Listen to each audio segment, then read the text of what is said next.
Well, now, we've got to get Lehi out of Jerusalem. With all these stories and all these other notes and things, I turn and read that first chapter of First Nephi, and it's miraculous. The condensation, the prose, the simplicity, the directness. He has the four qualities, as I told you, that Matthew Arnold attributes to Homer. The Book of Mormon has them. I don't know anybody else that has them. But still, if you were to be asked on a test, for example, what is the significance of the Lachish letters for the Book of Mormon, they're immensely important. They're contemporary records, first-hand records, not records that have come down to us, the original documents themselves. And they name names. They don't name Jeremiah. It's interesting, Jeremiah is never named in the Bible except in the book of Jeremiah. In Jeremiah's time, the person they were all consulting as a prophet was Huldah, was Lady Huldah. She was the prophetess. It's very interesting, but he was, like Lehi, he was an amateur prophet. Actually, you can see he's engaged in business dealings and things like that, moves around a lot and so forth, preaches as he goes, and the same thing happens with Lehi. It's very clear there in that first chapter. But it mentions Uriah, who's a common friend of them both, and it mentions some other people and what went on, and it mentions various places. And we had gotten, incidentally, this article from which I am citing here, they're leaving. And this is so close to the Book of Mormon. The situation that's going on, it's very dramatic, it's very intense, and it's quite clear in both documents. But here you see we have something with which we can check the Book of Mormon story step by step. And so we go on. Lachish letters center on the activities of the prophets. They're causing grave concern to the government. They're subversive. And of course we read in Nephi 1 and 4 here, that same year came many prophets prophesying unto the people that they must repent or the great city of Jerusalem be destroyed. Now that, you see, was subversion. That would never do. So they're after them. And Torksiner, who the editor, I wrote this before, the editor of these Lachish letters, I should write that again, and he says, it must certainly be admitted that there was more than one prophet at this time. There were prophets circulating around. Israel usually has a chief prophet at one time, suppose like Isaiah or Jeremiah. Jeremiah wasn't even the chief one at this time. Uriah was an important man. He'd been perhaps going longer than Jeremiah had. And as I say, the prophetess Huldah, she was the center of attention if they wanted the big stuff. And as we, well, he says here, the central figure, of course, is Jeremiah, but it's only known by chance. We know even about him, where he's not even mentioned in the book of Kings. It's the prophetess Huldah, an otherwise quite unknown figure whom Josiah consults. Well, that's Josiah back in his days, but now we're down in the time of Zedekiah. But now, we're told that Uriah's religious influence had been great, and Uriah prophesied, says Jeremiah 26 and 4, Uriah prophesied according to the words of Jeremiah. So he's spreading Jeremiah's message is what he's doing. And Lehi does the same thing, we get that. So this is the Jeremiah party, you might say. And they're not popular, remember. Nobody wants them there with this doom and gloom. They're running from the police everywhere, yes? You tell us that Jeremiah was a little-known prophet, and this prophetess was well-known. When you say the word prophet, to me, I kind of conjure up the hierarchy in the churches we have today. No, that has nothing. It wasn't like that at all back then? As Brigham Young says, prophecy is not an office, it's a gift. Some people have it and some don't. And we were told that anyone who has a testimony of Jesus Christ has the gift of prophecy. He's received that. Various people have it, but you have no right prophesying for the church. There are various people who have the gift very strongly. No president of the church ever had it more strongly than Eliza R. Snow. She made some marvelous prophecies, but she doesn't speak to the world and to the church. This is given as a special gift, as a special, like healing and so forth. Some interesting stories on that. So he was a prophet and had this particular gift, and he goes around, and who is authorizing? Lehi, you notice how he takes up the activity later on. And the Lachish letter number 6 tells us, the words of the prophets are dangerously undermining morale, both military and people. Behold, the words are not good, both to weaken the hands of the country and the city, everywhere. And Jeremiah 38 and says the very same thing, that it weakened the hands, mentioned that before, of the people, of the soldiers, and as well as the hands of the Kol Hagam, of all the people, country and city. And this is what we're told in the Book of Mormon. Of course, these many prophets came prophesying doom, they must repent. So this is the trouble they go on. And Nephi says, there are many prophets, and as Lehi went forth, notice, he prayed to the Lord even on behalf of his people, in the 5th verse already. Boy, things move fast in that first chapter. In reply to his prayer, he received a vision which sent him out to join the prophets. He says, my father went forth among the people and began to prophesy. 18th verse of the 1st chapter. As a result of this vision, you see what happened. He wasn't a prophet before, but then he joined the prophets. He went forth among the people. Notice every mention of the prophets here says that they're discouraging the people, that they're spreading dissent and repentance among the people. That's worrying the ruling party, of course. It makes them look bad. And began to prophesy and to declare unto them his vision. Well, of course, he got into real trouble then, as you know. And then, for behold, as he tells us before, along in the 7th chapter, where Nephi knows by revelation, for behold, they have rejected the prophets, and Jeremiah have they cast into prison. Well, this is not by revelation, he knows this by the news. They've sought to take the away of my life and my father, insomuch they have driven him out of the land. So such is the situation. And Uriah, we find out from these Lachish letters and so forth, as Troxiner says, Uriah, they have hidden in the hills of western Judah for a long time. See, Lehi and his family went out and hid. They didn't hid long. After 3 days, they moved down the coast. But the brothers went and hid in the caves, as you know, in Jerusalem. And as you know, many of you have been there, I'm sure, around Jerusalem, and that whole area, the limestone cave, is just peppered with caves. Wonderful caves all over the place. Right up to Jerusalem, there are caves everywhere. Cave of Machpelah and all the famous caves. And there are hundreds of caves, after all. The Dead Sea Scrolls have been found in as many as 300 different places. Caves all over the place, so, including the huge cave of Ma'araba, which is much bigger than this room here, in which they found hundreds of documents. And just in a few miles from Jerusalem, and nobody knew of their existence until quite recently. We'll come to them. This is the second great find that has direct bearing on the Book of Mormon. But he says, may have hidden in the hills of western Judah, and so we find Lehi doing the same thing. And Uriah's story is being told, now this is very interesting here, as Troxiner points out, only as a parallel to Jeremiah's, not less dangerous position. Uriah's story is a parallel. They're both doing the same thing. He decides where you get your characteristic, your repeated scenario and so forth. Well, that's exactly what Lehi's. It's a parallel to Jeremiah's. That's what his brother, what his son says. He says, they put him into prison, they've cast my father out. And so, like Uriah's story, his is a parallel to Jeremiah's not less dangerous position. And so, we can add Lehi to this as a thoroughly typical figure of the time. Then the name Yahum and so forth. Going to pass the Dead Sea Scroll stuff and mention that later. Now, this is a national calamity, of course, in the background. There's the darkening skies and so forth. But this is concerned with relatively narrow circles of friends. These letters are. And you see groups working together, little circles. We read about clandestine flights from the city in both stories, Book of Mormon and here. Remember, it's very family stuff, going back, talking to Laban and so forth. And involving both friends and family. Nephi and his brethren go back to town to persuade Ishmael, a friend of the family who had his daughters, his own family, come down and join us. He gets Zoram, the servant of Laban, to come. They go up to strike a deal with Laban, who knew them. He knew the boys when they came there, and he knew they had this great wealth. He got it from, well, they brought it up and showed it to him as far as that goes. But they found out in the plates, remember, that they were related to Laban, the same thing. So we have this sort of aristocracy in the town, and this is where the trouble is. And it's very clearer in the book of Jeremiah than anywhere else, so that it was long believed that it was only a few of the chief families that were taken away into Babylon. We know it's very different today. He took everybody except that small group of poor people, a relatively small group. And so it's the same thing. Nephi and his brethren go back, and they begin to split up right off. The first time they went on their first mission to get the brass plates, they split up then, you see.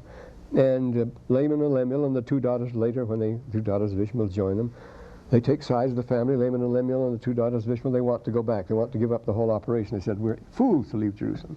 Remember, he says, the people of Jerusalem were a righteous people, for they kept the law of Moses. And Lehi answers them and says, then Nephi says the same thing. He says, if they had been righteous, do you think the former inhabitants of this land, if they'd been righteous, the Lord would have allowed our ancestors to move in here and drive them out? No, he said. It was because they were unrighteous. And he says that's exactly what's happening today. He talks about the Arabs when they're going through Arab country there. He says, do you think those people have been righteous? It would have happened. So it's the same thing happened here. And so, well, here's what they say, actually, the 17th chapter. We know that the people of Jerusalem are a righteous people. They kept the statutes and judgments of the Lord. They are a righteous people, and our Father has judged them. And they get so prejudiced, they plan even to murder their father. They get a chance. Especially disgruntled having to defer to their father in a very interesting quality, and this is another thing we have mentioned in the Lachish letters, the mention of a pikeach. This is found in odd way. Pikeach, it's a hard H. A pikeach is a person who sees things that others do not see. See, sharp-sighted. It means very, very sharp-sighted is pikeach. And here we told the man of prophetic calling. We were one of the prophets they're trying to catch. It's not Uriah, somebody else here. He is a man of prophetic calling, and he is a pikeach. He's ha-pikeach. Well, give it the definite article. He is the pikeach, the sharp seer. That is, he's a man who sees something that other people don't see, but it is real. And such people were held in suspicion then, and this is what Truxiner says. They look down upon them as being visionary. And see what Laman and Lemuel say about their father. Well, you have it here. It's called, Truxiner said, this means the open-eyed, or the visionary man. He underlines the visionary. The seer, quote, the man whose eyes God has opened to see the things that other people do not see. The followers of the prophets, this was the highest term of praise, but for his critics it was a term of derision, you see. And this is what the brethren say to Nephi already in the 2nd chapter, right at the beginning of the 2nd chapter. They did murmur many things against my father because he was a visionary man, using exactly the same word. They weren't going to follow him. He was a pikeach, just like these other prophets that he knew. And a visionary man had led them out of the land of Jerusalem to leave the land of their inheritance, and their gold, and their silver, and their precious things. And this, they said, he had done because of the foolish imaginations of his heart. See, they wouldn't believe a prophet. He was a pikeach, and that's what they accused him of, being visionary. And these are exactly the qualities that Lehi reverences and treasures, and he has them himself. Well, in 2 Kings, we read where Elijah asked the Lord to open the eyes of certain servants that are with him, and he opens them, and the word is pikeach again, and then they see that there are hosts standing by. They didn't know they were there at all. See, they're on a different level. You can understand how that is. People who watch Star Trek and things like that know that you can disembody and appear in other places, and that things can be, there are other dimensions and other wavelengths and things like that. Well, that's what a pikeach. He sees something on another wavelength that you can't see at all, but it's there. And because you can't see it, doesn't mean it isn't there. Anyway, but the brethren thought so. And this is an eloquent passage, which Truxiner sums it up. The Lachish letters reflect the mind, the struggles, the sorrows, the feelings of ancient Judah. Notice it's the family's high feelings, talking about murder, accusing their father, their brother calling them down. They get ready, they beat him up, remember, and the angel comes and tells them to stop doing it, and all sorts of things. Then they humble themselves and go and ask their father's pardon, and then next thing you know, they're murmuring again. Well, this is typical of those people. Do you read the news about Lebanon, the Near East today? It's that way all the time, isn't it? Just like this Starkey here. He was making a peaceful vision from just 25 miles back from Lachish back to Jerusalem to bring some stuff. And he was stopped in the road by some Arabs who wanted what he had and took it and murdered him just like that. So this is what goes on. Not a safe country to be in. I had a terrible experience in Sidon once, but I won't go into that. The mind, the struggles, the sorrows, the feeling of ancient Judah. See, the emotions run so high. Even greater extent, in Nephi, the family spit along political lines. And if the situation of Uriah parallels that of Jeremiah, even more closely does it parallel that of Lehi when we learn from the letters, we're quoting again from the Lachish letters, a warning from the prophet to one of his friends who is apparently in the same danger as he is, himself is. It is therefore a prophet fleeing from his home and his friends, a prophet wanted by the military authorities. Now, we all saw the sender of nearly all the letters was a high military officer. It's a very interesting, that Josh we talked about, Yahush, or Josh, you can call him that. Yahush is the way it's usually rendered, Yahush. He was the man who was going to try Yehoshua of Kiriath Yarim for treason. And because he had tipped Uriah off and let him escape to Egypt. They fetched him back to the palace and killed him, you know. But the funny thing is that Yahush was a good friend of Uriah himself. He didn't want to have Uriah killed. So what position does it put him in? This is the situation we find in the Book of Mormon all the way through here, and we can run into these split loyalties ourselves. See, the essence of tragedy is not the good guys against the bad guys. It's not black against white at all. It's the incompatibility of two good things. You should see the theater in the Greek plays. Good productions. Wonderful. But they're about Orestes. They're about Oedipus and Orestes, both the same thing. What makes it really tragical? Why is the case of Orestes so tragic? Well, his father was murdered, so he's bound to avenge the murder of his father. He's bound by a sacred oath to avenge the murder. He must do it. But the murder of his father was his mother. He is also bound not to kill his mother. It's not good to do that. What's he supposed to do? Well, he solves the problem, as all of us would, by going stark raving mad. It's too much for him, you see. He must avenge his father, and he can't kill his mother, so what can he do? So he goes mad. So what do you do in a case like that? You see, this stumps Aeschylus. This is back in the other plays, but Sophocles, Oedipus, this is Aeschylus. It stumps him. He has the solution, and they always leave it hanging. This is what happens. He goes to the hill of the Areopagus, where Paul preached his sermon. He goes to the hill of the Areopagus, where there's another of those caves from the most ancient, archaic times. You see, it's the spirit of the earth, and so they used to go there and they have a trail. And the jury, the 12 good men and true, in long black robes, just as they still wear in England. Judges still wear the black robes, and for murders they put on black hoods and so forth. But the judges are supposed to judge him, the 12. And so how do they judge? The only way they can, 6 against 6. 6 say he was innocent because he couldn't help it, and 6 say he was guilty because he had to do it. He was guilty for killing his mother. He did it, you know. And 6 say he wasn't guilty because he was avenging his father. So what do you do in a case like that? It's deadlock. The only thing you can have is a deus ex machina. Athena, a statue of Athena there, suddenly comes to life. Athena descends from heaven in a basket, a machine. That's the machina, you see, deus ex machina. And she casts the final vote, casting the black pebbles as against the white pebbles, the black for death, the white for life. So the moral is that the problem can only be solved by direct intervention from heaven.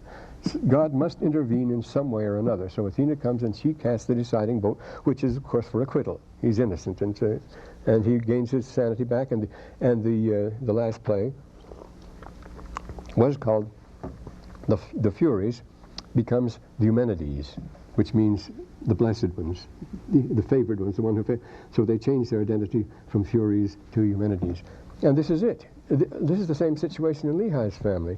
There was something to be said on both hands. Brother said, we have to respect these people. They're living the law of Moses very strictly. They're going to church and all that sort of thing. And Nephi says, that isn't enough. That doesn't count. So what's going to happen?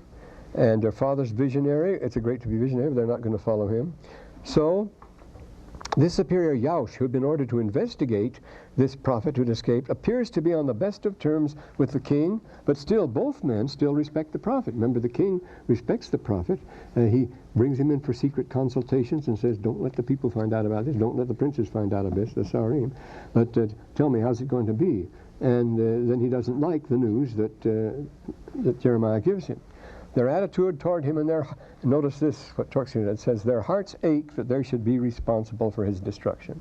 They have to do it, but it's terrible that they have to do it. And this is the situation we may find ourselves in from time to time, you know. And in both dramas, both sides have ties to the Egyptian party. Lehi supports the anti-Egyptian party, and that's a strange thing. It's a strange thing also that the prophet, Uriah, is fleeing to Egypt. He's not fleeing to Babylonia. He's been supporting the Babylonian party. He's been against the Egyptian policy of the government. Why should he flee to Egypt? And Torxeno says that's a paradox. We can't possibly figure out what's going on. Why did Lehi's people flee toward Egypt? They went down, you see, the Araba, and they went toward in the same direction, the same that Johanan took the people from Bethlehem to Egypt took Jeremiah along with them, you know. And then Torxener asks, why would the good man flee to Egypt of all places when his crime was supporting Jeremiah in calling for peace with Babylonia? He favored Babylonia. He should have gone to Babylonia. He says it's simply astonishing that he fled toward Egypt instead of Babylonia. Well, Lehi's family do the same thing. Then there's a mention here, this Laban, this Joust is a very important person because Well, let's see what we say here. He's the military governor of the second most important town, the oldest, most strongest fort halfway between Egypt and Jerusalem. And that is Lachish, you see. And the records are being kept in his house, which isn't a house, was really the guard house, which is his house by virtue of his office. He has to stay there, so their dwelling quarters upstairs and so forth. And the same thing you find with Laban, as the man says here. Laban's official position resembles that of Yaush. They play a key role. Torxener postulates Yaush must be the military governor of Lachish, and possibly governor of the city. See, Laban had a very high office. He was the military governor. We were told what he was here. And he was out with the elders counseling by night, because the king was rather weak. See, he turned things over sort of to Laban. And you see what kind of a character. Wonderful character pictures you have, in just painted with, like Shakespeare, just with a few deft strokes, and you get a darn good picture of Laban in his ceremonial arbor, and then his greed and his meanness and his cruelty, etc. So you don't feel a moment's hesitation. Well, I must tell you that story. I can't miss that. That's my favorite one when we get to Laban's demise. Must be the military governor of Lachish, possibly governor of the city, yes. Would probably have been housed in the region of the palace, fort, or keep. And especially, I would say, during the crisis, both in Jerusalem and Lachish, for the sake of safekeeping. If the records weren't there all the time, they would be put there for safekeeping during this time of crisis. But anyway, that's where they were in both stories. They were at the military governor's house. And this military governor is an important thing. At this time, you see, the most important man in Thebes was the high priest of Ammon at Thebes, but he was a military governor. He was a high military officer at the same time in this dynasty. So these offices of military governor, high priest, and king, also king, you see, at Thebes, but there were rival kings at Tanis and at Bubastis and at Sais and so forth. It was a mess. But the picture is characteristic here. And here, a mighty man apparently in command of at least 50 men and possibly even of his tens of thousands. It's interesting, we read in the Amarna letters from the earlier time, that when Jerusalem was being sieged, that the military governor commanded 50 men in the city for patrolling the streets and so forth, and 10,000 men in the field. Well, that's the very same thing you find here in the Book of Mormon, where we don't have that here, where Nephi says to the brethren, they don't say, we don't dare go back and face Laban. They said, we can't fear Laban with his 50 or even with his 10,000, he says, with his 50 men in the field and his 10,000 in the field. That's a regular, it's like the normal setup of a division or a brigade or a platoon. Today it has so many men, and it's very stable. It lasts for centuries, necessarily here. Well, anyway, oh yes, here's the quotation. Similarly, Laban, a powerful leader in Jerusalem, a mighty man in command of at least 50 men and possibly tens of thousands, as we read in 1 Nephi 3:31 and 4:1. Well, where's the king in all this? Well, in both cases, he's a weak character. Remember, he tells Jeremiah he's afraid of the people. He tells Jeremiah he's afraid of the princes. He doesn't stop the princes when they take him away from the palace prison and put him in a dungeon down in that filth so that he sinks in. Incidentally, the word the Bible uses, the rags they threw in for him to step on, they said filthy rags. They threw him filthy rags as he was down there in the filth. He stood on them, and then he put more rags under his armpits, and they pulled him up. But the king, he's a weak character. See, he doesn't take the lead in all of it because he's scared stiff. He doesn't know. Remember, he has been installed by Nebuchadnezzar. He was the one that changed his name to Zedekiah from Mattaniah, and he's responsible, the king of Babylon. And yet he's supporting Necho, the Egyptian king, who had just chased the Babylonians away, and he thought the Babylonians won't come back now. Well, the safe thing for me is to stick with the Egyptians, but man, you owe your job to them, to Nebuchadnezzar, and when he comes back, you're going to be in the soup. And as we see, he was. He was blinded and taken away to Riblah and given a bad time there, blinded and taken away to Babylon. Well, and then as for Yaush, again, see, he summarizes. We could be going through reading the letters, it'd be very interesting, but that slows us down. It'll take forever and ever. And since Torxener knows something about them, we'll trust him to say what's in them.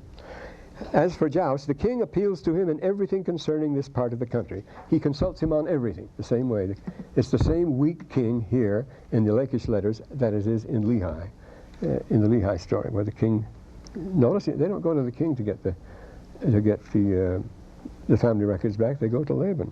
And Laban would probably have enjoyed the same preference at Jerusalem as with Joust there. The archives were housed at Laban's official residence, making him a top candidate for counselor to the king, like Joash. Then the story of negotiating the brass plates, the bribery, the threats of violence, the attempts of violence. We're getting ahead of the story, but that's so beautifully reflected in the story of when Ammon, an earlier Egyptian story from the time, where when Ammon goes in, he wants to buy some logs for the temple at, see, there's your priest king for the temple at Thebes, and he's high priest there, and he has letters of credit which he lost, and he'd been robbed in the harbor, and all these international troubles. Yes, he says, I want to collect the money. I was robbed in your harbor. He says, one king. The king says, well, yes, it was your men who robbed me. No, it was a Syrian crew that robbed me. Ah, they gave you a Syrian crew. They knew they were out to plunder you. We can see that. And everybody's up to tricks like that.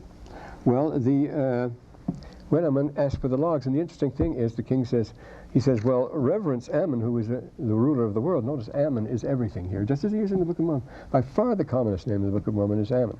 Well, Ammon, of course, is the king of the empire. He's always everything. Of course, we have a hymn about Ammon, though in the favor of Ammon residing, the world's bitter hate you are caused to endure, and so forth. That's one of those hymns. By Elijah Snow, it was, in fact. Well, anyway, he says, all right, I respect them, and I'll give you the logs when you give me the money. How do you know? He says, the records are all right here. And he has his secretary go in, and there all the records are stacked up for hundreds of years back, and he brings them and says, look, we paid you so much for logs when you came at such and such time. Yes, we respect Ammon and all that, but you paid cold cash for the logs before. So he has to raise the cash. See, the thing is that the king had the records right in the room next to his palace. Here's a very vivid description of when Ammon went in. He says he was sitting, there was a big window at the back, a beautiful scene. He said the Syrian sea was dashing on the rocks behind him as he lay on the cushions with the window behind him. He goes into this airy room in the palace, but there are the records right next door. Well, this is the situation, and Nephi's successful encounter with the drunk Laban, we might as well get at the story and tell you that story anyway, and his deception of Laban's servant to gain access to the treasury in the archives. That reveals the world. Notice his night mission. He led where the Spirit left him. And here we see that Zoram, the servant, had been out with the elders by night, and Lehi, he was scared stiff when he found out who Nephi was. But Nephi finds Laban lying drunk after the meeting. He's out there dead drunk in the streets. And then he wonders, with his full ceremonial armor, what's he supposed to do? And then he has this long debate with himself. He should mention that, you see.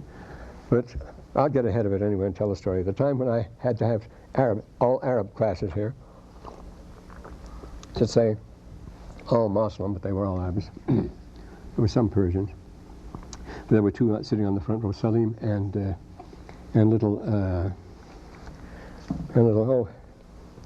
he's teaching down in New Mexico now. He went back. He became a physician to Gaddafi, and I'll think of his name in a second. He lived with us when he came. He was only 17 years old when he came here, and he lived at our place for a while. And he was a very bright little guy. He knew all the Al-Lakat, the 7 hanging poems by heart, and that's really something. They were written before Islam, you know.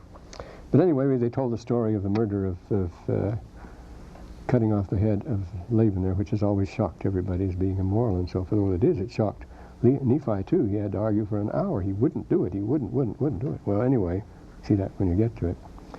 These boys were worried. Fayek Sally, his name was Fayek.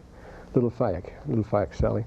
And Fayek and Sally, they were exchanging notes. They didn't like this. I could hear there were murmurs all over the class. They didn't like this story of cutting off Laban's head like that. That was wrong. So after the class, he asked me. Oh, he said, he raised his hand. Little Fayek said, Mr. Nibley, there's something very wrong about this story. This is not a good story. When he finds Laban lying in the street there like that, why did he wait so long to cut off his head? He said, that doesn't ring true. He said, any Arab would have done it like that, of course. In other words, the story does ring true. Lehi, of course, I explained Lehi was a city boy, and he was rather squeamish about cutting people's heads off, things like that. But that's just the natural thing. That would have been the natural impulse. And the streets, of course, are pitch dark. They were not illuminated by night. These streets, he could have got away with it by moonlight, probably. We don't know that. But that's getting ahead of the story. Well, we better move along anyway, hadn't we?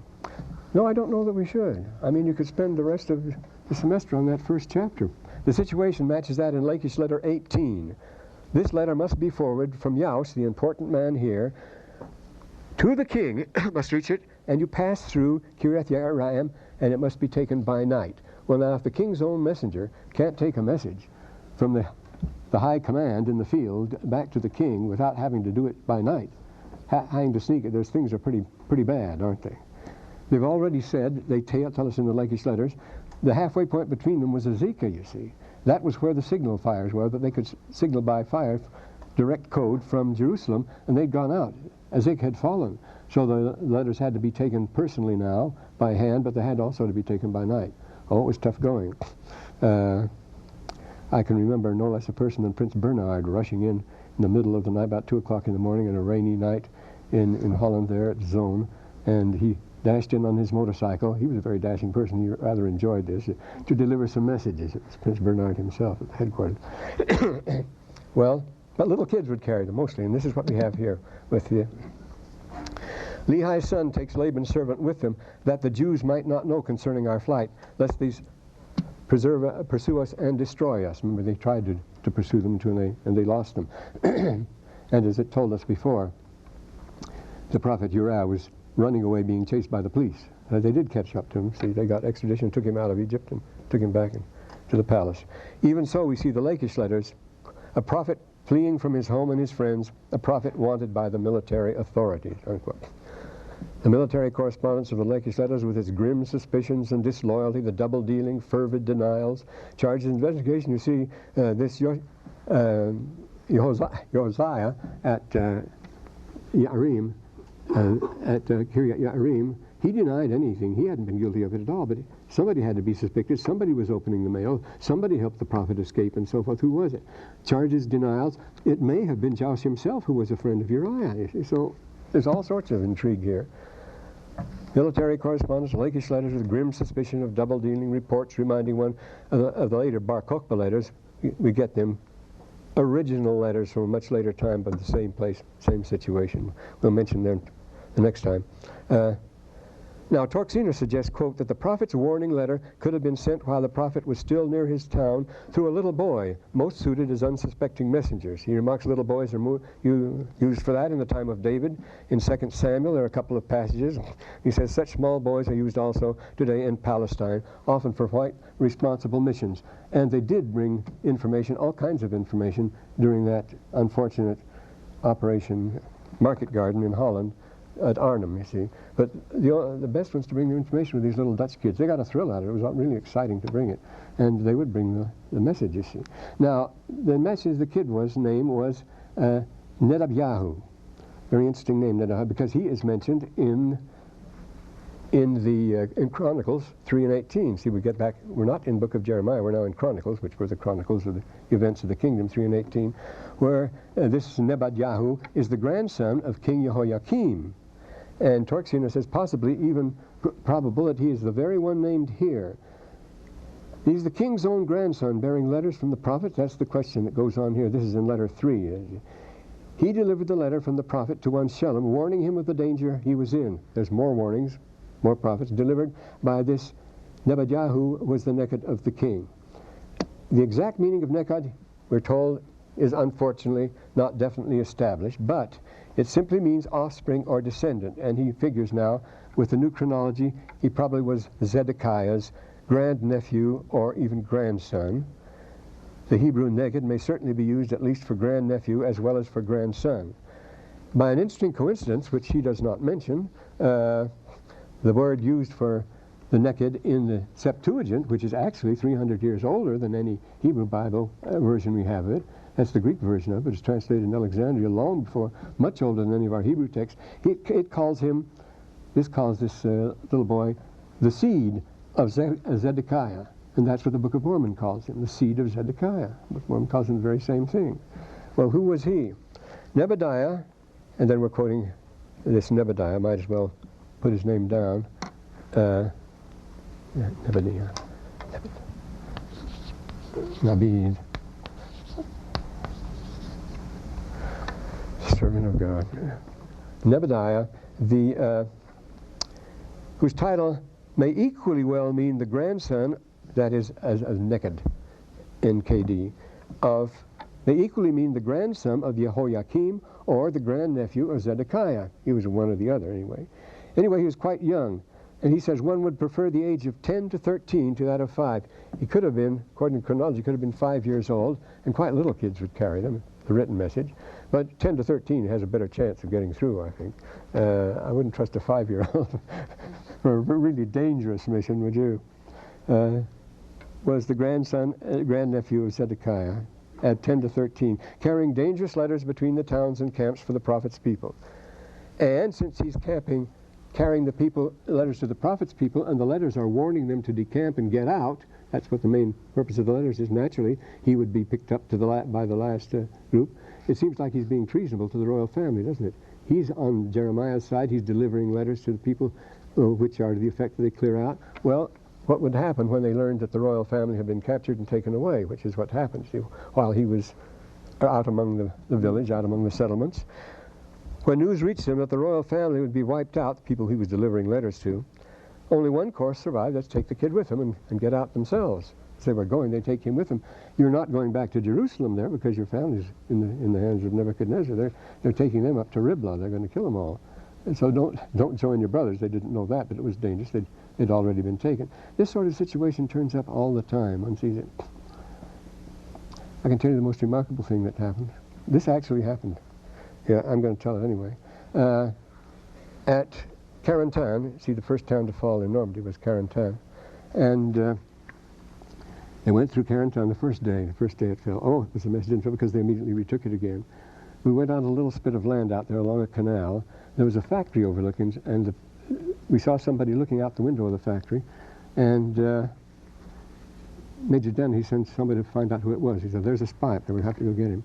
And they brought him down, and there he was in the factory looking out, and he was a German. This was in Holland. So the Major Dennehy said to David Bernays, a little fiery little Jew, he won a Silver Star with 2 clusters. He was a little short fellow, but he was no friend of the Nazis. He says, take him out and shoot him. So he was going to do it. He took him out. He was a very close friend of mine. We were in the same little tent there. Dave Bernays was. He took him out, and they came to a little ditch, a drainage ditch. And he says, Gehen Sie bitte Fluss, step over the ditch there, he says. The man says, you speak German? Yes. To make conversation, he says, where did you come from? He says, I come from Maximiliansau. Maximiliansau, well, that's just a little place. There was the celluloid factory there. It was on the Rhine. You have to have the logs from the celluloid factory. And from Maximiliansau, there was nothing but a big celluloid factory. He said, that's all it was. He says, yes. Did you know Herr Bernays? He says, he was my father. Well, it turns out this man he was about to shoot was the closest friend. He was the manager for his father. He had managed the factory. He was the one that made it possible for the family to escape from Germany and get to New York, see? It was this man who was just about to shoot him when he found out he was my father. They threw themselves in each other. Well, he said, this must be little David. There you are. He was just about to shoot him. So these things do happen. They're very, very moving. And that's something. But Dave Bernays was quite the character. But this man, of course, then immediately, he became a valuable source of information instead of what we're going to... You can't waste that, you know. Well, then, so this is what happened, and time is getting along here. Now, this leads us now to the, well, about Munich. We've got to get Munich here. This Nebadiah. Will you dispute now, in Helaman, we read here, Helaman 8 and 20, will you dispute that Jerusalem was destroyed? Will you say that the sons of Zedekiah were not slain, all except it were Mulek? Yea, do you not behold that the seed of Zedekiah are with us, and they were driven out of the land of Jerusalem? So one crowd escaped. They were the Mulekites. And we know now from the Lakish letters, you see, that people were escaping. This is 10 years, 12 years now after Lehi. So, that's another thing we have to notice, the timing of this. Torksiner says the date this happened for this episode was between 590 and 588. What's a good round number between 590 and 588? I think it's 589, don't you? 590, 588. And this would be 589. Now 589 was exactly 11 years after Lehi left Jerusalem, and we're told in the Book of Mormon, that the Mulekites left Jerusalem 11 years after Lehi did. That figures very closely, doesn't it? Yes, from the company escaped from the land of Jerusalem, bearing with them the youngest son of Zedekiah, the only member of the family not put to death when Jerusalem was taken. From the descendants of these people in the New World, the Nephites learned that Jerusalem actually did fall as is prophesied. And remember, the Mulekites figure in the Book of Mormon. They're more important than the Nephites, actually. Zarahemla wasn't a Nephite city at all. It was a Mulekite city. Remember, Mosiah was privileged, was voted king when he came there because of his great ability and so forth. But it was always a Mulekite city, and we're told the Mulekites were far more numerous than the Nephites at all times. And the two of them together weren't half as numerous as the Lamanites. So we're going to have some very interesting mixtures here. They were dealing with each other all the time, too. We tend so to oversimplify the Book of Mormon. And they learned, will you dispute that Jerusalem was destroyed? Will you say that the sons of Zedekiah were not slain except it were Mulek? Yea, and do you not behold the seed of Zedekiah that are with us, that they may be driven out of the land? And now, nowhere are we told that Mulek was the leader of the community. Why did they bear his name? There was a Mulek, you see, and they were called the Mulekites. This would be apparently, indeed, because of his apparent youth, this would be unlikely. But as the sole survivor of the royal family, naturally, he would be the most distinguished member of the troop. That would be Mulek, the little king. But the name is very interesting. They don't call themselves the king people, they call themselves the Mulekite people. Mulek. Oh, my writing here is terrible. Mulek. And this would be Maliki. Well, we're going to put Mulekites here. That's the way we do it. What's the matter here? I get so nervous. Mu-like. That's right. You don't make it Mulek. I was going to write Mulek. Yeah. Mulaikun. That's the diminutives. The word is Mulek. M's are hard to write. That's the word for king. Malik. You know the word Malik. You see all that time. Malakun. You see the word Malik all the time. That means king. But Mulek means little king. It's an affectionate term. It means our little king. It means dear little king, cutie king. No, and this is terribly the way I've written. That's what happens when you get too darn nervous, doesn't it? Usually I have a very smooth snide here. That won't do. But that was Mulek. Well, that's the point. You see, the name is Mulek. It's not. We have the new Malek and Malachites and Malachians and all sorts of people in the Book of Mormon, but only one Mulekites. And this Mulekites say that's only a diminutive, but the word occurs very often because it's very often anyway. It means a possessor, it means a king, it means a leader, and this sort of thing. So the name tells us everything. I say here, Mulek is not found anywhere in the Bible, but anybody who's had first-year Arabic knows that a diminutive takes the form fu'ail. So Mulek, Malik the king would be Mulaik or Mulek. And the people who belong, anyone who belongs to a society or is a follower is an iya Mulekiya, which is always translated in the Bible as Mulekite. Would be Mulekite, I mean, if it was so. So they call themselves Mulekites because they were the people with the little king in there. They were proud of him. They don't give him credit for being king or anything like that, but they call him little king. So we get this picture very vividly drawn. I see the time is almost up now, but this takes us immediately, directly, however, to another batch of documents that are much more extensive and have equal importance for the Book of Mormon. You think coming 600 years after this that the Dead Sea Scrolls wouldn't be so important. Well, don't fool yourself. There we find we're absolutely loaded in the Dead Sea Scrolls. We're not going to take too much time with them. These were found in these